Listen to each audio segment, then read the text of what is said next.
రెండు తెలుగు రాష్ట్రాల్లో సంచలనంగా మారిన సుగాలి ప్రీతి కేసు నేటికి దాదాపుగా 8 సంవత్సరాలు గడుస్తుంది. తమ తల్లిదండ్రులు న్యాయ పోరాటం కోసం గతంలో ఉండే ప్రభుత్వాల దృష్టికి కూడా తీసుకెళ్లిన పరిస్థితి అయితే మనం విజువల్లో చూస్తూ ఉన్నాం. ఏదైతే కర్నూలు నగర శివారులో ఉండే కట్టమంచి రామాలింగారెడ్డి స్కూల్లో 10వ తరగతి విద్యార్థిని సుగాలి ప్రీతి అదే పాఠశాలలో చదువుకుంటూ ఉండే విద్యార్థిని తమ తల్లిదండ్రులకు ఆ రోజు అసలు ఆ ఘటన ఏం జరిగింది, స్కూల్ యాజమాన్యం ఏం చెప్పారో తమ తల్లిదండ్రుల మాటల్లో వారితో మాట్లాడిద్దాం. మేడం చెప్పండి, దాదాపు 8 సంవత్సరాలు పూర్తవుతుంది. ఆ రోజు అసలు స్కూల్ యాజమాన్యం ఏదైతే 2017 ఆగస్టు 19న మీకు మొదట ఫోన్ చేసి ఏం చెప్పారో, అసలు ఏం జరిగింది? నమస్తే అండి. 2017 19 ఆగస్టున దాదాపుగా ఉదయం 12 గంటలకి నాకు పెద్దయ్య అనే కేర్ టేకర్ నుంచి ఒక కాల్ వచ్చింది. మీ అమ్మాయి కళ్ళు తిరిగి పడిపోయింది, వచ్చి తీసుకెళ్ళండి అని చెప్పడం జరిగింది. మరి నేను వికలాంగురాలు కాబట్టి నేను మా హస్బెండ్కి, నా భర్త అయిన రాజు నాయక్ గారికి చెప్పడం జరిగింది. పాప పడిపోయిందంటే కళ్ళు తిరిగి పడిపోయిందంటే వెళ్ళి తీసుకురండి అని చెప్పడం జరిగింది. మరి ఆయన 12-20 నిమిషాల కల్లా అక్కడ నగర శివారులో ఉన్న కట్టమంచి రామలింగారెడ్డి రెసిడెన్షియల్ హాస్టల్కి వెళ్ళడం జరిగింది. అక్కడికి వెళ్ళే లోపే నా భర్త వెళ్ళే లోపే అక్కడ 2 జీపుల వ్యాన్ నిండుగా పోలీసులు ఉండడము, మరి వాళ్ళు డైరెక్ట్గా మా పాప చదువుతున్న హాస్టల్లో మరి ఈ విధంగా ఈ సీనరీని వాళ్ళు చూపించడం జరిగింది మా భర్త గారికి. మరి మా భర్త అక్కడ పక్కన ఉండి నేను వెంటనే కాల్స్ చేస్తూ ఉన్నాను. పక్కన ఉన్నారనేసి ఇది చూశారు అనేసి ఆయన ఫొటోస్ తీసుకొని వెంటనే ఈ పోలీస్ వాళ్ళు వెంటనే నేను కిందికి దింపుకొని వచ్చి పాపను పోస్ట్ మార్టంకి తరలించడం జరిగింది. అది కూడా స్కూల్ యాజమాన్యం వల్ల ప్రైవేట్ వెహికల్లో మార్చురీకి తీసుకెళ్లడం జరిగింది. ఏం జరిగింది, ఏమైంది అని నా భర్త గారు అడిగేలోపే ఈయనను దొబ్బుకొని తీసుకొని వెళ్ళడం పోస్ట్ మార్టం జరిగింది. పోస్ట్ మార్టం మార్చురీ దగ్గరికి జరగడం జరిగింది. మరి మార్చురీ దగ్గరికి వెళ్ళిన తర్వాత మా బంధువులు మేము అంతా కూడా పాపను మార్చురీకి తీసుకెళ్తున్నారన్నప్పుడు మరి పాపను పరిశీలించగా పాప ఒంటి మీద చాలా పలు రకాల గాయాలు కనిపించాయి. మరి చేతుల మీద కానివ్వండి, మరి గొంతుకు ఇక్కడ తెగిన విధంగా ఇక్కడ మీరు ఇదిగోండి, పాపకు ఇక్కడ తెగిన గాయం, ఇక్కడ తెగి రక్తమంతా బయటికి వచ్చేసి వైట్గా లోపల లేయర్స్ అంతా కనిపించే విధంగా ఈ విధంగా అనుమానాస్పదంగా ఉంటే మేము అడగడం పోలీస్ వాళ్ళని అడిగాము. మీరు అక్కడ ఏమని చెప్పారు, ఇక్కడ అనుమానాస్పదంగా ఉన్నాయి అంటే వాళ్ళు ఏం లేదమ్మా, మీరు ముందు ఫస్ట్ పోస్ట్ మార్టం అయిపోగొట్టనేది బలవంతంగా పోస్ట్ మార్టం పోస్ట్ మార్టంకి తీసుకెళ్లడం జరిగింది. మరి పోస్ట్ మార్టం చేసేటప్పుడు కూడా ఎన్నో అనుమానాలు రేకెత్తాయి మాకు. అక్కడ అసలు డ్యూటీ చేయని డాక్టర్ బి లక్ష్మీనారాయణను ఆల్రెడీ స్కూల్ వాళ్ళు డబ్బులతో కొనేసి ఈ పాపను పోస్ట్ మార్టం చేపించాలి ఆ డాక్టర్ బి లక్ష్మీనారాయణతో అని ఒక ప్లాన్ ప్రకారం అక్కడికి తీసుకెళ్లడం జరిగింది. మరి అక్కడ స్టూడెంట్ లీడర్స్, ప్రజా సంఘాలు వాళ్ళు, మరి చాలామంది లీడర్స్ అందరూ కూడా ఇతను ఒక దొంగ, ఇతను అసలు పోస్ట్ మార్టం చెయ్యడు, మీ పాపకు ఎందుకు చేస్తున్నాడని ప్రశ్నించగా అప్పట్లో ఉన్న డిఎస్పి రమణమూర్తి గారు డ్యూటీ రోస్టర్ చూడగా డాక్టర్ శంకర్ గారు ఉన్నారు. ఆ రోజు పాపకు జరిగే కంటే ముందే 8 పోస్ట్ మార్టం జరిగాయి. ఆ 8 పోస్ట్ మార్టంలు శంకర్ సార్తో చేపించి ఈ పోస్ట్ మార్టం ఒక్కటే డాక్టర్ బి లక్ష్మీనారాయణ చేయడానికి వాళ్ళు కుట్ర పన్నారు. మరి మా కుట్రను వీళ్ళందరూ కూడా వెనక్కి కొట్టేశారు. ఎవరైతే డ్యూటీలో ఉన్నారో ఆ డాక్టరే చేయాలని చెప్పగా అప్పట్లో ఉన్న డాక్టర్ శంకర్ గారు పోస్ట్ మార్టం 4 గంటలు పాప మీద పోస్ట్ మార్టం చేసిన తర్వాత పాప మీద అఘాయిత్యం జరిగింది, అత్యాచారం చేసి హత్య చేశారని పోస్ట్ మార్టం నివేదికలో క్లియర్ కట్గా మాకు ఎవిడెన్సెస్తో సహా వచ్చాయి. మరి ఆ ఎవిడెన్సెస్ అన్నీ కూడా అంటే ఆ ఎవిడెన్సెస్ ఏవేవి అంటే పోస్ట్ మార్టం రిపోర్ట్, పోస్ట్ మార్టంలో క్లియర్ కట్గా అమ్మాయి మీద అఘాయిత్యం జరిగింది, రేప్ జరిగింది, మరియు ఆ పైన మర్డర్ జరిగిందని కూడా ఇచ్చారు. మరి అదేవిధంగా సైటాలజీ రిపోర్ట్, ఆ అమ్మాయి ప్రైవేట్ పార్ట్స్లో దొరికిన లిక్విడ్ని తీసుకెళ్ళి ఇది ఏంటి అని పెథాలజీ డిపార్ట్మెంట్లో టెస్ట్ చేయగా దాంట్లో క్లియర్ కట్గా semen of a human body అంటే లైవ్ బాడీలో దొరికింది. బాడీ, టెయిల్, హెడ్ అని ఆ 3 విధాలుగా ఆ రిపోర్ట్ రావడం జరిగింది. అదేవిధంగా మీకు చూపించినట్లుగా అంటే మొదట మీరు ఇందాక మాట్లాడినట్లు ఏదైతే ఈ ఆగస్టు 19 అత్యాచారం జరిగిన తర్వాత ఇదంతా కూడా ఉరిగా చిత్రీకరించారు. తర్వాత పోస్ట్ మార్టంకి వెళ్ళారు. 20న ఒక నివేదిక ఇచ్చింది. ఆ రోజు క్లియర్గా ఇచ్చారు. అంటే 2.5 స్పెర్మ్ ఏదైతే ఈ మైనర్ బాలిక అవయవంలో ఉందంటూ కూడా డాక్టర్లు ఇచ్చారు. మరి ఆ ఎవిడెన్స్ ఎప్పుడు తారుమారు చేశారు అసలు? ఇంకా చాలా ఉన్నాయండి రిపోర్ట్స్. హిస్టోపెథాలజీ రిపోర్ట్ అని ఇంకొక రిపోర్టు, అంటే అమ్మాయి గొంతు మీద తగిలిన గాయం గురించి చెప్పే హిస్టోపెథాలజీ రిపోర్ట్. దాంట్లో కూడా క్లియర్ కట్గా మనకి ఇక్కడైతే చీర చూపిస్తున్నారు, కానీ తగిలిన గాయము ఒక టెంకాయ పీసుతో కానీ లేకపోతే నైలాన్ వైర్తో కానీ జరిగిందని అది కూడా రిపోర్ట్ ఉంది. ఈ రిపోర్ట్స్ అన్నీ కూడా KS Vinod Kumar IO investigation officer అది ఒక ఛాలెంజ్గా తీసుకొని ముద్దాయిలకు సపోర్ట్ చేస్తూ ముద్దాయిలను రక్షించాలనే ఒకే ఒక ఉద్దేశంతో ఈ తారుమారు చేసుకుంటూ వచ్చు. ఈ 302 అంటే మర్డరు, 201 సెక్షన్, 201 అంటే స్క్రీనింగ్ ఆఫ్ ఎవిడెన్సెస్ అది, తర్వాత పోక్సో యాక్ట్. నా కూతురుకు 14 సంవత్సరాలు కాబట్టి 18 దాటలేదు కాబట్టి ఆమె పోక్సో యాక్ట్ అవుతుంది. ఈ సెక్షన్స్ అన్నీ డిలీట్ చేసి కేవలం 306 అంటే అబెట్మెంట్ సూసైడ్, ఎవరో ప్రేరేపిస్తే ఆ అమ్మాయి ఫీల్ అయ్యి చనిపోయినారనే సెక్షన్స్ పెట్టడం జరిగిందండి. ఆ సెక్షన్కి గల కారణాలు వాళ్ళు రాసిన కథ ఏమిటంటే, మేము స్కూల్ ఫీజు కట్టకుంటే ఆ అమ్మాయి స్కూలు యాజమాన్యం ఎవరైతే ఉన్నారో హర్షవర్ధన్ రెడ్డి, దివాకర్ రెడ్డి, జనార్దన్ రెడ్డి, ఇక్కడ స్కూల్లో ఫీజు కట్టలేకపోతే మీ పేరెంట్స్ ఎక్కడికన్నా వెళ్ళి చావచ్చు కదా అని ముందు రోజు అండము, ఆ అమ్మాయి ఫీల్ అయ్యి చనిపోయింది అన్నారు. మరి ఇదే ఇన్వెస్టిగేషన్ ఆఫీసర్ మరి ఫీజు కట్టినారా లేదా అని మమ్మల్ని అడగలేదు, వాళ్ళు ఫీజు ఏమైనా బ్యాలెన్స్ ఉన్నారని స్కూల్ మేనేజ్మెంట్ వాళ్ళు అడగలేదు. మా దగ్గర క్లియర్ కట్గా ప్రతి ఒక్క పేపర్ కూడా రిసిప్ట్ కూడా ఉంది. ఏ రూపాయి కూడా మేము డ్యూ లేము. ఇవన్నీ కూడా కేవలం ముద్దాయిలకు సహకరిస్తూ ముద్దాయిల కాపాడడానికే కేఎస్ వినోద్ కుమారు, రమణమూర్తి గారు, doctor B Lakshminarayana, Seshaiah 3 town Seshaiah గారు ఇవన్నీ కూడా తారుమారు చేసుకుంటూ వచ్చారండి. అంటే ఇప్పటికే ఈ ఘటన జరిగి 8 సంవత్సరాలు పూర్తవుతుంది. గతంలో ఇప్పుడు ప్రజెంటు ఏపీ డిప్యూటీ సీఎంగా ఉన్న పవన్ కళ్యాణ్ భారీ ఎత్తున కర్నూలులో ర్యాలీ నిర్వహించారు. బాధిత కుటుంబానికి న్యాయం చేస్తామన్నారు. గతంలో అసలు గత 5 సంవత్సరాల్లో ఏదన్నా న్యాయం జరిగిందా తమ కుటుంబం? ఈ 8 సంవత్సరాలు నాకు 2017లో నా పాప ఇన్సిడెంట్, సుగాలి ప్రీతి ఇన్సిడెంట్ జరిగింది టీడీపీ గవర్నమెంట్లోనే అండి. దాని తర్వాత వైసీపీ గవర్నమెంట్ వచ్చింది. ఇప్పుడు మళ్ళీ కూటమి ప్రభుత్వం ఉంది. ప్రతి ప్రభుత్వం, ప్రతి నాయకులు గెలవక ముందు ప్రీతికి న్యాయం చేస్తామమ్మా, మీ కేసుకి ఖచ్చితంగా మా గవర్నమెంట్ వస్తే న్యాయం చేస్తాడని చెప్పడము, తర్వాత గద్దె ఎక్కిన తర్వాత మమ్మల్ని మర్చిపోవడం. ఈ 8 సంవత్సరాల్లో జరిగింది నాకు అదే అండి. ఇంతవరకు కేసుకి అయితే న్యాయం ఎటువంటిగా జరగలేదు. కానీ ప్రతిపక్షంలో ఉన్నప్పుడు మరి డిప్యూటీ సీఎం గారు పవన్ కళ్యాణ్ గారు అదే పనిగా కర్నూలుకు వచ్చి లక్షలాది మందితో ర్యాలీ చేసి వీ వాంట్ జస్టిస్ అని సుగాలి ప్రీతికి సిబిఐకి అప్పగింపనని ఆయన లక్షలాది మందితో చేశారు. పలు సందర్భాల్లో, చాలా సందర్భాల్లో కూడా ప్రీతి కేసుని గెలవక ముందు ఆయన చెప్పుకుంటూ వచ్చారు. ప్రపంచానికంతా సుగాలి ప్రీతి కేసుకి అన్యాయం జరిగింది అని తెలవడానికి ముఖ్యమైన కారణం మరి డిప్యూటీ సీఎం పవన్ కళ్యాణ్ గారే. కానీ గెలిచిన తర్వాత ఇప్పటికి దాదాపుగా 15 నెలలు అవుతుంది. మరి ఇప్పటి వరకు కూడా మాకైతే కేసులో పురోగతి అనేది ఏమీ లేదు. మేము డిప్యూటీ సీఎం గారిని గెలిచిన తర్వాత కలవడం జరిగింది. కలిసిన తర్వాత ఆయన హోమ్ మినిస్టర్ గారిని కలవండి అన్నారు. హోమ్ మినిస్టర్ అనిత గారిని కలిసాము. మరి అలాగే నాదెండ్ల మనోహర్ గారిని కలవమంటే నాదెండ్ల మనోహర్ గారిని కలిసాము. ఇలా పవన్ కళ్యాణ్ గారు చెప్పిన ప్రతి ఒక్కరిని మేము కలుస్తూనే ఉన్నాం. మరి ఇక్కడ ఈ కేసులో జరుగుతున్న ఈ ఏవైతే లోపాలు ఉన్నాయో మరి పవన్ కళ్యాణ్ అన్న గారికి అక్కడ చుట్టుపక్కల ఉన్న వాళ్ళు చెప్పడం లేదో మరి ఏమో మాకైతే తెలీదు. అన్న దృష్టికి వెళ్ళిందో లేదో మాకు తెలియదు. మాకైతే కేసులో అయితే ఇంతవరకు న్యాయం అయితే జరగలేదు. కానీ డిప్యూటీ సీఎం అయిన తర్వాత మీరు కలిసామంటున్నారు. కలిసిన తర్వాత ఎలాంటి హామీ ఇచ్చారు? అంటే అన్యాయం జరిగిన ఈ బాధిత కుటుంబానికి ఎలా ఆదుకుంటామన్నారు? అసలు ఏం మాట్లాడారు? హోమ్ మినిస్టర్ గారు ఎలాంటి హామీ ఇచ్చారు? డిప్యూటీ సీఎం గారు గెలిచిన తర్వాత 3 నెలలకి మేము అన్నగారిని వెళ్ళి కలవడం జరిగిందండి. అన్నగారిని కలిసిన తర్వాత అన్నగారు చెప్పిన మాట, అమ్మ మేము అధికారంలో లేనప్పుడు చెప్పిన మాట ఇప్పుడు కూడా ఇస్తున్నామమ్మా, మీ కేసుకి ఖచ్చితంగా న్యాయం చేస్తామని చెప్పారు. చెప్పిన తర్వాత మరి డిప్యూటీ సీఎం గారు మరి అనిత గారి దగ్గరికి వెళ్ళమని చెప్పారు హోమ్ మినిస్టర్ గారికి.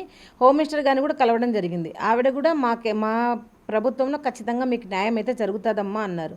కానీ మాటల వరకే ఉన్నాయి, కానీ ఇప్పటి వరకు అయితే కనుక కేసులో ఎలాంటి పురోగతి అనేది మాకు కనిపించలేదు. ఇంకొకటి, మేము ఈ మా కేసుని సిబిఐకి హ్యాండ్ ఓవర్ చేయండి గత 2019లోనే హైకోర్టులో కేసు వేసాం. మరి 2019 నుంచి కూడా కోర్టులో కేసు నడుస్తుంది. ఈ మధ్య 3 నెలల్లో అంటే మే 2025 మే 1 నుంచి జూలై లాస్ట్కి అంటే జూలై 31కి ఈ 3 నెలల్లో మేము దాదాపుగా 11 సార్లు మంగళగిరికి వెళ్ళడం జరిగింది. విజయవాడకి హైకోర్టుకి హియరింగ్కి వెళ్ళడం జరిగింది. 11 సార్లు మేము అన్నను కలవాలనే మేము ట్రై చేశాము, కానీ మాకైతే అపాయింట్మెంట్ అయితే దొరకలేదు. మరి అది మేము వచ్చామని మరి అన్నగారికి తెలుసో, మరి తెలిసి చేస్తున్నారో, మరి ఆయనకు తెలియకుండా వీళ్ళు ఆపుతున్నారో మధ్యలో మాకైతే తెలియదు.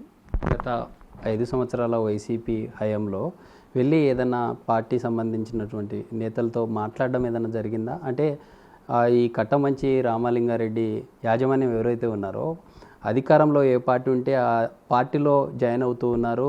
చాలా ఎక్కడైతే అన్యాయం జరిగిందో ఆ కుటుంబానికి న్యాయం జరగడం లేదంటూ కూడా గతంలో చాలా పెద్ద ఎత్తున ఆందోళన చేశారు.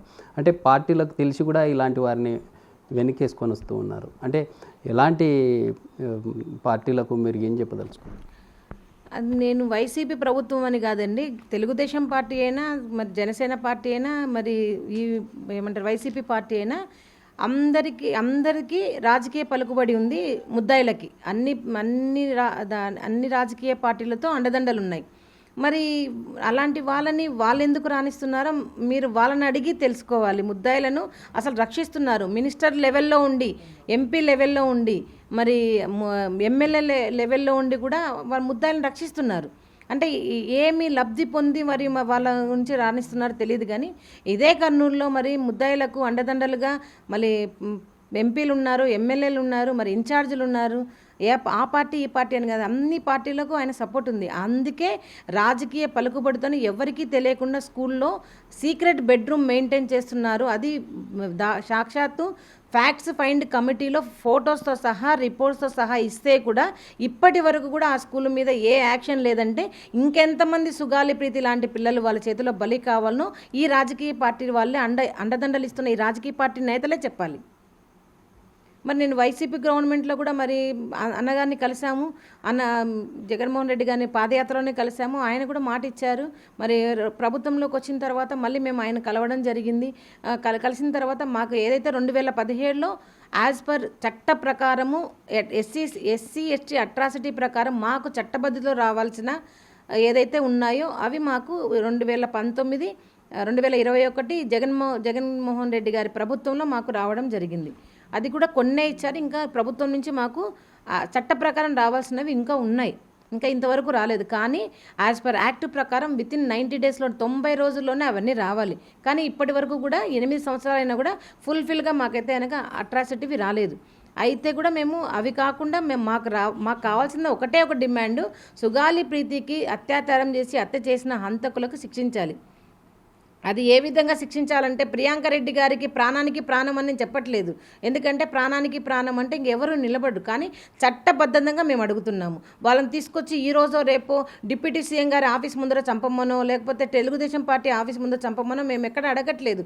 వాళ్ళకి చట్టపరంగా ఇన్ని ఉన్నా కూడా, ఇన్ని ఆధారాలు ఉన్నా ఈ ఆధారాలన్నీ పక్కన పెట్టి ఏదైతే అధికారులు తప్పుదోవ పట్టించారో వారిని వెంటనే శిక్షించి, వారు ఎవరి కోసం ఎందుకోసం ఇలాంటి తప్పుదోవ పట్టించాల్సి వచ్చిందని వాళ్ళని ఇంటరాగేట్ చేసి ఆ దోషులు ఎవరైతే ఉన్నారో, ప్రీతిని ఎవరైతే నాకు హత్య చేశారో వాళ్ళకి శిక్ష పడాలని మేము కోరుతున్నాం. మేము ప్రభుత్వాలని శిక్షించమని చెప్పడం లేదు. ప్రభుత్వాలు మీరు వాళ్ళ బదులు మీరు శిక్ష పొందండి అని చెప్పట్లేదు. మరి వీళ్ళకెందుకు బాధ? ఎందుకు ముద్దాలను కాపాడుకొస్తున్నారు? మరి నటి జత్వాని కేసులో జరిగిన పురోగతి ఎందుకు నాకు సుగాలి ప్రీతి కేసులో లేదు? మేము అంటరాని వాళ్ళమన్నా, మేము గిరిజనమన్నా, డబ్బు లేదన్నా, ధనబలం లేదన్నా, రాజకీయ పలుకుబడి లేదన్నా, ఏ ఆడపిల్లకైనా మాన ప్రాణం అనేది ఒకటే. అందుకే నేను నా కంఠంలో ప్రాణం ఉండవకు మీకు పట్టకపోవచ్చు. ఏ రాజకీయ నాయకుడికి కూడా సుగాలి ప్రీతి కేసు గెలిచిన తర్వాత పట్టకపోవచ్చు. కానీ మాకైతే మా కూతురు పోయిన బాధ మాకి మాత్రమే ఉంటుంది. కాబట్టి తల్లిదండ్రులమైన మేము, మా కుటుంబీకులము, మేము ప్రాణత్యాగం చేసైనా మా కేసుకు న్యాయం చేసుకుంటామని, ఈ న్యాయ పోరాటం చేయాలని మేము డిసైడ్ అయ్యామన్నా. అంటే అప్పట్లో కలెక్టర్ ఆధ్వర్యంలో 5 మెన్ కమిటీ నివేదిక ఏమని సమర్పించింది, క్లియర్గా అక్కడ ఎవిడెన్స్ దొరికిన తర్వాత ఎందుకు ఈ కేసుని ముందుకు తీసుకెళ్ళలేని పరిస్థితిలో ఉంది, ఎక్కడ జాప్యం జరుగుతుంది, అసలు ఏం జరుగుతుంది? ఈ జాప్యం ఫైమెన్ కమిటీ అంటే ఇన్సిడెంట్ జరిగిన 5 రోజుల్లోనే ఫ్యాక్ట్స్ ఫైండ్ కమిటీ కలెక్టర్ గారు వేయడం జరిగింది. 5 మంది గెజిటెడ్ ఆఫీసులతో వేయడం జరిగింది. ఆ 5 మంది కూడా స్కూల్కి వెళ్ళి వాళ్ళందరితో విచారించి అక్కడ ఏవైతే అనుమానాస్పదం ఉన్నాయో అవన్నీ కూడా సేకరించి విత్ రిపోర్ట్స్తో సహా వాళ్ళు ఇచ్చారు. ఏమని, ఆ అమ్మాయి మీద అఘాయిత్యం జరిగింది, షీఈ్ ఏ ఇంటెలిజెంట్ స్టూడెంట్, ఆ అమ్మాయి ఐఏఎస్ ఆస్పరెంట్, మరి ఆ అమ్మాయి మీద అఘాయిత్యం జరిగింది, ఇలా పలు రకాలుగా అనుమానాలు చెప్తూ వాళ్ళు ఎవరికీ తెలియకుండా ఒక సీక్రెట్ బెడ్రూమ్ మెయింటైన్ చేస్తున్నారు, అది కూడా అమ్మాయిల డార్మెంట్లో, అది కూడా స్కూల్ యాజమాన్యంకు ఇంటికి వెనకల వాళ్ళు బెడ్రూమ్ని వాళ్ళు మెయింటైన్ చేస్తున్నారని వాళ్ళు చెప్పడం జరిగింది. మరి ఇన్ని ఆధారాలు, నేను అదే అడుగుతున్నాను, ఇన్ని ఆధారాలున్నా ఎందుకు సుగాలి ప్రీతి కేసు ఎక్కడ వేసిన గొంగలి అక్కడే ఉంది? ప్రతి కేసులో లాగా ఎందుకు మా కేసులో లేదు? మరి ఈ కేసులో ఇన్వాల్వ్మెంట్ అయిన పెద్దవాళ్ళని మీరు రక్షించాలని మీరు ఇలా చేస్తున్నారా? మరి పెద్దవాళ్ళు చేస్తే ఒక శిక్ష, ఏమీ లేక ఎస్సీ ఎస్టీ బీసీ మైనార్టీలు చేస్తే ఒక శిక్ష, డబ్బు లేని వాళ్ళు చేస్తే ఒక శిక్ష, వాళ్ళకి శిక్ష వేసి ఆల్రెడీ మేము చాలా బాగా తీర్పులు ఇస్తున్నామని చెప్పడం ఎంతవరకు న్యాయం చెప్పండి? 2017 ఆగస్టు 9 జరిగిన ఘటన ఏదైతే ఉందో అక్కడ జరిగిన తర్వాత అక్యూజ్డ్ 23 రోజుల తర్వాత మరి రిమాండ్ నుంచి బెయిల్ మీద బయటకు వచ్చి గతంలో ఎలా అయితే ఉన్నారో అలానే ఉన్నారు. అంటే ఇక్కడ క్లియర్గా కనిపిస్తూ ఉందా, ఒక ఎస్టీ సంబంధిత మైనర్ బాలికకి ఇలా జరిగింది. మనం చూసాం దేశంలో అనేక ఘటనలు, ఇటు నిర్భయ కావచ్చు, ఇటు మన పక్క రాష్ట్రంలో జరిగిన ప్రియాంక రెడ్డి దిశ కేసుని కూడా. ఎందుకు ఇంతగా ప్రభుత్వాలు ఈ కేసును ఇలా చేస్తున్నాయి?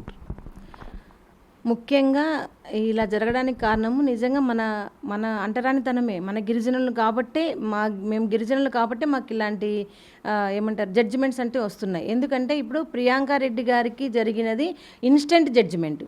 అక్కడ అవతల వాళ్ళు ఎస్సీ ఎస్టీ బీసీ మైనార్టీ చిన్న కులాలు చేశారు కాబట్టి వాళ్ళని ఇన్స్టెంట్గా జడ్జిమెంట్ రాలేదు, వాళ్ళు చేశారని వాళ్ళు ఒప్పుకోలేదు, వాళ్ళు చేశారని ఏమి రిపోర్ట్స్ రాలేదు, వాళ్ళు చేశారని ఏవే కానీ ఆధారాలు కూడా లేవు. కానీ ప్రాణానికి ప్రాణమని ప్రాణానికి ప్రాణం ఇచ్చేశారు. మరి ఇలా చూస్తే ఇక్కడ నిర్భయ కేసు కూడా మరి 7 సంవత్సరాల్లో మరి శిక్ష అయితే పడింది. మరి నా కేసు సుగాలి ప్రీతి కేసు ఇన్ని సంవత్సరాలైనా కూడా ఇంతవరకు రేప్ చేసింది ఎవరో కూడా తెలియదు. వీళ్ళు ఇన్వెస్టిగేషన్ అలా జరుగుతోంది. ఎందుకు అంటే ఇక్కడ ఉన్న ముద్దాయిలుకి ధనబలం ఉంది, రాజకీయ పలుకుబడి ఉంది, 100 కోట్ల ఆస్తులు ఉన్నాయి, వేల ఎకరాల భూములు ఉన్నాయి. ఇవన్నీ పణంగా పెట్టి వాళ్ళను కొంటున్నారు. మమ్మల్ని కొనాలని చూశారు, మేము అమ్ముడుపోలేదు కాబట్టి మా ప్లేస్లో అధికారులను కొంటున్నారు, మా ప్లేస్లో జైలర్ని కొంటున్నారు, మా ప్లేస్లో ఎమ్మెల్యేలను ఎంపీలను కొంటున్నారు. ఆ డబ్బులతో వాళ్ళు విచ్చలవిడిగా తిరుగుతున్నారు. ఇప్పుడు మాకున్న కేసులో అంటే 302 సెక్షన్ 201 పోక్సో మరి ఎస్సీ ఎస్టీ యాక్ట్ ఉన్నాయంటే మినిమం 90 రోజుల వరకు కూడా ఎవరికి బెయిల్ అనేది రాకూడదు. అలాంటిది A2 A3కేమో 21 రోజుకి వచ్చింది.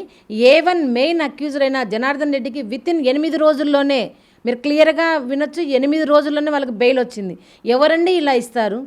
ఇదే పోలీస్ అధికారి ఇన్వెస్టిగేషన్ ఆఫీసర్ వెళ్ళి ఇంకా అంతా అయిపోయిందండి, ఇంకా ఏమీ లేదు చేసేది దీంట్లో, వాళ్ళు వచ్చినా తారుమారు చేయలేరని సాక్షాత్తు వినోద్ కుమారే కోర్టుకు పోయి మరి వాళ్ళకు బెయిల్ ఇప్పించారు. ఇలాంటి కేసులు ఎక్కడ జరుగుతాయా? ఎక్కడ జరుగుతాయంటే ఎవరైతే మాట రాని వాళ్ళు ఉంటారో, ఎవరైతే అంటరాని వాళ్ళు ఉంటారో, ఎవరికైతే డబ్బు బలం ఏమి ఉండదో, వీళ్ళేం చేసుకుంటారులే అనుకున్న వాళ్ళకు మాత్రమే ఇలాంటివి జరుగుతాయి. మరి ఇప్పటికీ 8 సంవత్సరాలు అవుతుంది. ప్రతి ఒక్క రిపోర్ట్ అమ్మాయి మీద రేప్ జరిగిందని చెప్తుంది. మరి ఏదే అండి, మేమేమో బాధితులమైన మేము రోడ్ల మీద న్యాయం కోసం ఇంకా పోరాడుతూనే ఉన్నాం, అప్పులు తెచ్చుకొని మరి పోరాడుతున్నాం. మరి ఎవరైతే ముద్దాయిలు ఉన్నారో వాళ్ళు జల్సాలకు ఏముంది, ఇప్పుడు ఏదైతే స్కూల్ చెప్తున్నామో అదే స్కూల్ను మెయింటైన్ చేస్తున్నారు. అదే స్కూల్ ఇప్పుడు ప్రజెంట్ అదే యాజమాన్యం వాళ్ళే ఆ స్కూల్ని మెయింటైన్ చేస్తూ ఉన్నారు. ఎందుకు మరి ఇంత జరిగిన తర్వాత కూడా ఎందుకు అధికారులు అలాంటి స్కూల్స్ మీద చర్యలు తీసుకోవడం లేదు? అదే చెప్తున్నాను కదా బ్రదర్, ఏమి అంటే డబ్బు బలం, రాజకీయ పలుకుబడి, పలానా కట్టమంచి రామలింగారెడ్డి స్కూల్ని టచ్ చేయాలంటే ఇంకా టచ్ చేయడానికి ఎవరికి గట్స్ లేవు.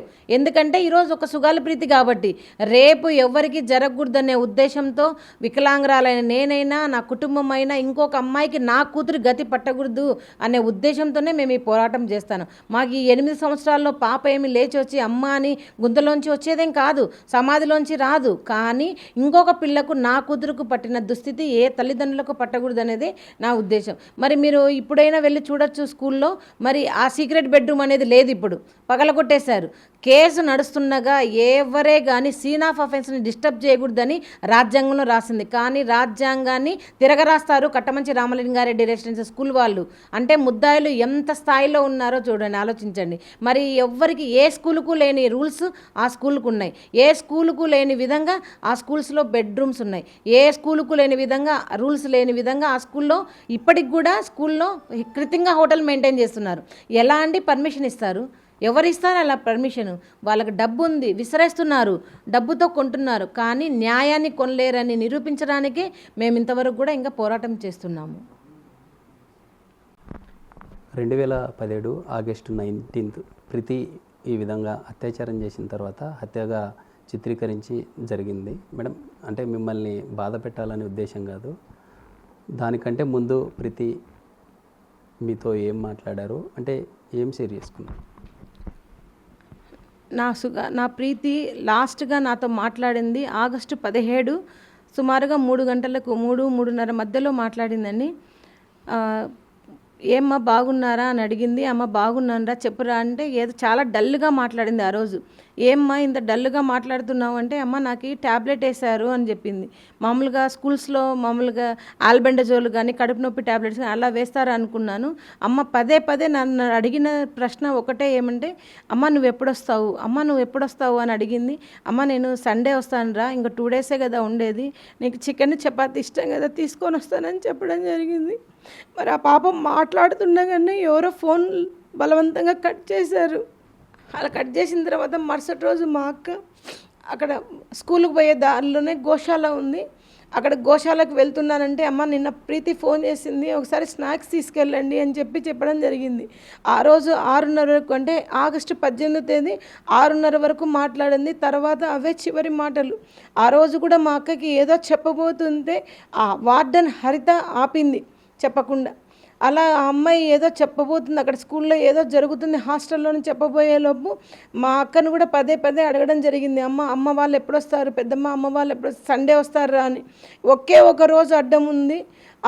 మాకు ఏం చెప్తుందో అని వాళ్ళు భయపడో మరి అక్కడ ఏవో జరుగుతుంటే ఈ పాప అడ్డపడిందో తెలియదు, కానీ ఆ రోజు రాత్రికే నా ప్రీతిని చంపేశారని. అంటే ఇలాంటి సిచ్యువేషన్ గతంలో ప్రీతి ఫోన్ చేసినప్పుడు ఇలాంటి ఇన్సిడెంట్ ఏదైనా జరిగిందా మేడం? లేదండి, చెప్పలేదు.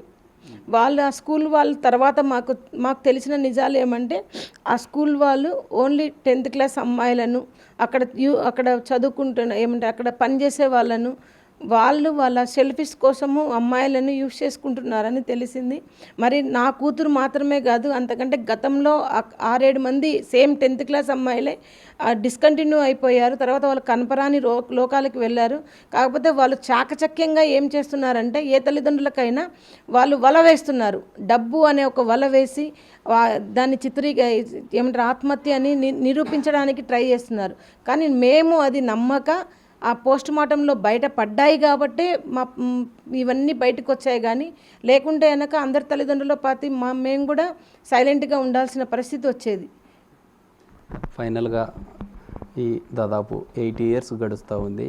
ప్రతి ఈ ఇన్సిడెంట్ అంతా జరిగిన తర్వాత వర్ధంతి వేడుకలు ఏదైనా చేసుకునే వాళ్ళ, అంటే చేసుకునే సమయంలో ఏదైనా ఇబ్బందులు పడ్డారా? ప్రతి సంవత్సరం వర్ధంతి ఆగస్టు 19 సంస్మరణ సభ చేస్తూనే ఉన్నామండి. కాకపోతే మాకు ఏమంటే మా జిల్లాకు ఏ అధికారులు వచ్చినా ఏ నాయకులు వచ్చినా మమ్మల్ని ఫస్ట్ హౌస్ అరెస్ట్ చేస్తారు. వాళ్ళకు ఏం నష్టమో తెలియదు, కానీ అట్లా న్యాయం చేయడానికి చేత కాదు, ఇట్లా మమ్మల్ని అరెస్ట్ చేయడం మాత్రమే తెలుసు. ముద్దాయిలకు శిక్షించడం కూడా చేత కాదు, బాధితులమైన మమ్మల్ని మాత్రమే శిక్షిస్తారు. ఇంకా ఇలా ఎన్ని సంవత్సరాలు ఇలానే చేయాలి. ఇప్పుడు రేపు వస్తే కానీ పూర్తిగా 8 సంవత్సరాలు నా కూతురు మాకు దూరం అయ్యి పూర్తిగా 8 సంవత్సరాలు. మరి రేపటి నుంచి నేను ఈ న్యాయం కోసం ఇంకా ఎవరిని ప్రభుత్వాలను నమ్మలేక నాయకులను నమ్మలేక ఇంకా నేనే ప్రజల్లోకి వెళ్ళి నా దగ్గర ఉన్న ప్రతి ఒక్క సమాచారాన్ని, ప్రతి ఒక్క నిజాన్ని, ప్రతి ఒక్క రిపోర్ట్ను చూపించాలి, ప్రజల్లో అవగాహన తీసుకెళ్లాలని రేపటి నుంచి పాదయాత్రను మొదలుపెట్టాము. మరి పాదయాత్రకి వెళ్ళడానికి పర్మిషన్ కావాలనేసి మేము గతంలోనే అంటే జూలై 1వ తేదీ మేము చీఫ్ సెక్రటరీ ఆఫ్ ఆంధ్రప్రదేశ్ వాళ్ళకి ఒక లెటర్ ఇచ్చాము, మరి తీసుకున్నాము. డీజీపీ గారికి ఒక లెటర్ ఇచ్చాము, కానీ ఇప్పటి వరకు కూడా మాకు ఆన్సర్ రాలేదు. అందుకే మేము గత 10 రోజుల ముందు మేము హైకోర్టుకి వెళ్ళాం. ఎప్పుడైనా వాళ్ళు మళ్ళీ హౌస్ అరెస్టులు కానీ అలా చేస్తారేమో, మాతో వెన్నంటి ఉన్న వాళ్ళకు కూడా ప్రజా సంఘాల వాళ్ళకైనా ఇబ్బంది పెడతారనే ఉద్దేశంతో మేము హైకోర్టుకి వెళ్ళడం జరిగింది. మరి హైకోర్టులో జడ్జి గారు సీరియస్ అయితే ఈరోజు 11 గంటలకు, 12 గంటలకు, 2 గంటలకు అని చెప్పి, 4 గంటలకు అని చెప్పి 4:15కు కోర్టులో వాళ్ళు ఒక లెటర్ సబ్మిట్ చేశారు. ఎందుకు అసలు అంటే ఒక వర్ధంతి వేడుకను జరుపుకోవాలంటే కూడా హైకోర్టును ఆశ్రయించి రిట్ పిటిషన్ వేయాల్సిన అవసరం ఏముంది? అంటే ప్రతి పౌరుడికి కొన్ని హక్కులు ఉన్నాయి, ఆ హక్కుల ఆధారంగానే చేసుకుంటుంటారు. కానీ ఎందుకు ప్రతి సంబంధించిన ఫ్యామిలీ మీద ఈ విధమైనటువంటి కక్షపూరితంగా ఇలా చేయవలసిన పరిస్థితి ఎందుకు అసలు? సంస్మరణ సభ జరగడానికి మేము హైకోర్టుకి వెళ్ళలేదండి. మామూలుగా సంస్మరణ సభ జరుగుతుంది. వీల్ చైర్ యాత్రకి పర్మిషన్ కోసం మేము హైకోర్టుకి వెళ్ళడం జరిగింది. అయితే మా దౌర్భాగ్యం ఏమంటే ఇందులో ప్రధానంగా మనం వీల్ చైర్ యాత్ర అంటే మనకు కూడా కొన్ని రైట్స్ ఉంటాయి. ఇందులో మనం కీలకంగా అమరావతిలో జరిగిన ఈ రైతుల యాత్ర ఏదైతే ఉందో ఆ యాత్ర కూడా గతంలో హైకోర్టు ఆర్డర్ ఇష్యూ జారీ చేసిన తర్వాత మొత్తం రాష్ట్ర వ్యాప్తంగా వారు వెళ్ళిన పరిస్థితి. అలాంటి సిచ్యువేషనే మీరు కూడా తమ కూతురికి ఒక హ్యాండిక్యాప్డ్ అయ్యి ఈ విధమైనటువంటి వీల్ చైర్లోనే కంప్లీట్గా కర్నూలు నుండి అమరావతికి వెళ్ళాలనుకున్నారు. ప్రభుత్వం అంటే ఎందుకు ఈ విధంగా మిమ్మల్ని చేస్తూ ఉంది? అంటే అక్కడ జరిగినటువంటి న్యాయాన్ని బయట ప్రపంచానికి తెలుస్తుందనా, లేకుంటే పోలీసులు సెక్యూరిటీ కల్పించడంలో ప్రాబ్లం అవుతుందనా? నిజంగా ఈ మంచి ప్రశ్ననే ఇది బ్రదర్. అయితే మా దౌర్భాగ్యం ఏమంటే పొలిటికల్ లీడర్స్ ఎవరైనా కూడా పాదయాత్ర చేయొచ్చు. వితిన్ గంటల్లోనే వాళ్ళకి పర్మిషన్ వస్తుంది, వాళ్ళకి బందోబస్తు ఇస్తారు, ప్రజలను కొట్టి మరీ బందోబస్తు ఇస్తారు. మరి నేను అదే అడుగుతున్నాను. మరి డీజీపీ గారికి, మరి హోంశాఖ గారికి, హోమ్ మినిస్టర్ గారికి అందరికి కూడా మేము 2 నెలల ముందే మేము ఇలా చేయాలనుకుంటున్నాము, మా కేసులో ఏ పురోగతి లేదు, మా కేసుకు న్యాయం చేయాలి, మీరు చేయడం లేదు కాబట్టి మేము ప్రజల్లో అవగాహన కల్పించడానికి మేము వీల్ చైర్ యాత్ర మొదలు పెడుతున్నాము అని చెప్పడం జరిగింది. మరి హాస్యాపదంగా వాళ్ళు ఇంతవరకు కూడా మాకు పర్మిషన్ ఇవ్వకుండా లాస్ట్ మూమెంట్లో రేపు జరుపుతామనంగా కక్షపూరితంగా, అంటే ఈ ప్రభుత్వం మరి స్కూల్ వాళ్ళకి అమ్ముడు పోయిందో మరి ప్రభుత్వము మరి స్కూల్ వాళ్ళని రక్షించడానికో మరి తెలియదు, కానీ మాకైతే కనుక పర్మిషన్ గ్రాంట్ చేయలేదు. మరి నేను అదే మరి కోర్టులో కూడా వివరించాము. మరి అదే అమరావతి రైతులకైతే మీరు ఇచ్చారు, గౌరవమైన హైకోర్టు ఇచ్చారు. మరి అదేవిధంగా చాలామంది పాదయాత్ర చేశారు. లోకేష్ బాబు గారు చేశారు, మరి చంద్రబాబు నాయుడు గారు చేశారు, ఇప్పుడు కూడా పక్క రాష్ట్రంలో బండి సంజయ్ గారు చేస్తున్నారు. మరి అదేవిధంగా జగన్మోహన్ రెడ్డి గారు కూడా చేశారు. మరి వాళ్ళందరూ వాళ్ళ స్వార్థాల కోసము పార్టీల కోసం చేశారు. మరి నేను కేవలం నా కూతురు న్యాయం కోసం చేస్తుంటే ఎందుకు ఈ కక్ష సాధింపులు? మీరు న్యాయము చేయలేకపోతున్నారు, ముద్దాయిల్ని శిక్షించలేకపోతున్నారు. 8 సంవత్సరాలైనా నా బాధ కడుపు కోత మీరు తీర్చలేకపోతున్నారు. మరి అలాంటప్పుడు అసలు మేము పాదయాత్ర చేయడం వల్ల పోలీసులకు ఎటువంటి ఇబ్బంది లేదు, మరి వాళ్ళు ఎందుకు ఇంత ఇబ్బంది పడుతున్నారంటే కేవలం వాళ్ళు చేసిన తప్పులు బయటపడతాయని. ఈ కేసులో ఎవరెవరు ఎంత తప్పులు చేశారో, ఎన్ని తప్పుదోవర పట్టించారో, ఎవరెవరు ఉన్నారో దీంట్లో బయటికి వస్తారనే భయంతోనే నాకైతే కనుక ఇంతవరకు పర్మిషన్ ఇవ్వదు. కానీ హైకోర్టు మీద నాకు గౌరవం ఉంది. ఈ నెల 22వ తేదీకి తీర్పు ఇస్తా అన్నారు. మరి తీర్పు ఇచ్చిన తర్వాత నేను నా పాదయాత్రను నేను కంటిన్యూ చేస్తాను ఖచ్చితంగా. అయితే ప్రీతి ఫాదర్ కూడా ఉన్నారు, వారితో కూడా మాట్లాడదాం. అంటే ఆ రోజు ఏం జరిగింది అసలు ప్రజెంట్ అన్న చెప్పండి. అంటే ఎలాంటి న్యాయం కావాలని కోరుతూ ఉన్నారు? ఇప్పటికే దాదాపు 8 సంవత్సరాలు గడుస్తూ ఉంది. నమస్తే అండి. ఇక్కడ నా కూతురు సుగాలి ప్రీతికి ఆ స్కూల్ యాజమాన్యం వారు అధిక ధనంబలం నుండి రాజకీయంగా వాళ్ళు పలుకుబడి ఉండి మరి ఒక గిరిజన పాప అయిన సుగాలి ప్రీతికి హత్య చేసి ఆపై ఆత్మహత్యగా చిత్రీకరించారు వాళ్ళు. ఈ కోణంలో మేము అనేక రకాలుగా మేము మరి న్యాయస్థానానికి మేము ఎన్నో రకాలుగా మేము న్యాయం కోసము ప్రతి మెట్లు ఎక్కాము. మరి ప్రతి రాజకీయ నాయకులను మేము అడిగాము మా పాపకు న్యాయం చేయమని చెప్పేసి. అయితే ఇక్కడ ఒక గిరిజన పాప కాబట్టి, తర్వాత ఒక పేదవాళ్ళు కాబట్టి మా పైన ఈ ప్రభుత్వానికి, ఈ రాజకీయ నాయకులకి మా పైన మరి న్యాయం చేయాలనే కోణం ఎక్కడే కానీ లేదని మేము తెలుపుతున్నాము. కేవలం ఎవరైతే ఉన్నారో వాళ్ళు ప్రతిపక్షంలో ఉన్నప్పుడు మాత్రమే మాలాంటి బాధితులను వాళ్ళు గుర్తు చేసుకుంటున్నారు. వాళ్ళు తిరిగి గెలిచిన తర్వాత వాళ్ళు రాజకీయంలో వాళ్ళు గెలిచిన తర్వాత మేము వాళ్ళు హోదాలో ఉన్నప్పుడైతే మాలాంటి బాధితులకు వాళ్ళు కనికరించడం లేదు, మర్చిపోతున్నారేమో అని నేను తెలుపుతున్నాను. ముఖ్యంగా మనము భారత రాజ్యాంగంలో ఒక సుగాలి కులము, ఒక ఎస్సీ ఎస్టీ కులానికి చెందిన వారు తమకు జరిగిన అన్యాయాన్ని ఈ రకంగా అంటే ప్రజల్లో తీసుకెళ్ళి, ప్రభుత్వాలు విననప్పటికీ ప్రజల్లో తీసుకెళ్ళి మా యొక్క బాధను చెప్పుకునే హక్కు భారత రాజ్యాంగంలో అందరికీ స్వేచ్ఛాయుతంగా ఉంది. మరి ఎందుకని వారైతే ఎన్నో రకాలుగా పాదయాత్రలు చేస్తున్నారు, ఎన్నో రకాలుగా ప్రజల్లో వెళ్తున్నారు, వారికి బాధ కలుగుతుందని. మరి మేము అదే బాధను ప్రజల్లో చెప్పుకుందామని వెళ్తే మమ్మల్ని అడ్డగిస్తున్నారు. మరి ఎందుకని అంటే ఒక ఎస్సీ ఎస్టీకి సంబంధించిన వారు పాదయాత్ర చేయకూడదా, వీల్ చైర్ యాత్ర చేయకూడదా, మీరు మాత్రమే చేయాలని నేను అడుగుతున్నాను. కాబట్టి మీరు ఎలాగూ న్యాయం చేయరు, మేమైనా ప్రజల్లో వెళ్ళి మాకు జరిగిన అన్యాయాన్ని తెలుపుదాం అనుకుంటే మమ్మల్ని అడ్డగించడం అనేది చాలా అన్యాయమైన మరి విషయమని మేము తెలుపుతున్నాను. ఎందుకంటే ఇక్కడ గతంలో ప్రతిపక్షంలో ఉన్నారు, ఇప్పుడు ప్రజెంట్ ఏపీ డిప్యూటీ సీఎంగా పవన్ కళ్యాణ్ ఉన్నారు. ఎందుకు గతంలో ఇదే ప్రభుత్వం ఉండే సమయంలోనే ఈ ఘటన చోటు చేసుకుంది, ఎందుకు యాక్షన్ తీసుకోవడం లేదు? అసలు ఏం జాప్యం జరుగుతుంది? అదే మొదటి నుంచి నేను చెప్తున్నాను కదా, ప్రతిపక్షంలో ఉన్నప్పుడు మాత్రమే మా లాంటి బాధితులు కనిపిస్తారు, వాళ్ళు గెలిచిన తర్వాత మా లాంటి వాళ్ళు కనిపించారని చెప్పాను. అందులో భాగంగానే స్కూల్ యాజమాన్యం వాళ్ళు, డబ్బున్న వాళ్ళు, మరి రాజకీయ పలుపొడి ఉన్నది కాబట్టి ముద్దాలను కాపాడాలనే కోణంతోనే మాలాంటి బాధితులకు అన్యాయం చేస్తున్నారు. మేము ఇప్పటికైనా గొంతెచ్చుకొని ప్రభుత్వం మీద మేము చెప్పట్లేదు, మా పాపకు ఎవరైతే ఈ రకంగా చేశారో, ఈ దుస్థితికి తెచ్చారో ఆ ముద్దాలను శిక్షించమని మేము అడుగుతున్నాము. కానీ మిమ్మల్ని కాదు, మిమ్మల్ని ప్రభుత్వాలను శిక్షించమని కానీ ఏ రాజకీయ నాయకులు శిక్షించమని మేము అడగట్లేదు. మరి ఎందుకు మరి ఈ కేసులో మరి ఇంత నిర్లక్ష్యము, ముద్దాలను కాపాడుతున్నారు? ఒక్కసారి మీరే ప్రజలకు సమాధానం చెప్పాలని తెలుపుతున్నాను.